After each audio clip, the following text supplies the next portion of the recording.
后来乡亲啊，继续来看世界棒球经典赛3月就要起过。而美国职棒大联盟发展的但必约，目前已经照球团的安排，登去美国投入到春训。虽然暂时甲台湾的队友分开，但是伊讲这段时间伫个国训中心做伙练习，互伊感觉进步真多。尤其是看到王建民、郭宏志等等这大联盟的前辈，嘛互伊挖到真侪宝。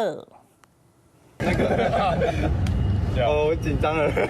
效力海盗小联盟的陈必玉现阶段已经登去美国春训，不过前一阵仔就为着备战 WBC， 主动和球团沟通过真侪摆，争取提早登来台湾参加集训。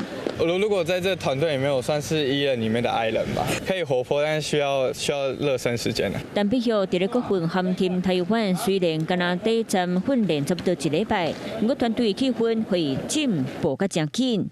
很正能量的地方嘛，然后我感觉会进步神速的地方，这就是免费的图书馆可以挖，就是当然想办法就是问一些经验。陈必玉讲，2013年就是看牛背教练王建民先发展日本，才决定要认真拍野球。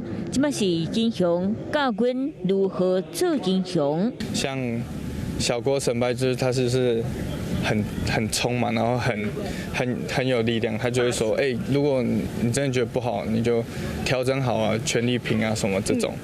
然后我觉得建民神拜就是比较沉稳吧，他就会觉得，这件事情绝对会过，会有处理方式。陈必玉伫咧集训期间学到真多，目前先登去美国春训，会照个调整状态哦，决定第2摆会合的时间。当年伫咧镜头前的棒球少年，面前备战 WBC， 准备好要来挑战国际比赛。Hello， 我是蒋欣梅。想要抢先掌握最及时的新闻资讯吗？赶快订阅、按赞、开启小铃铛，锁定华视新闻 YouTube 频道。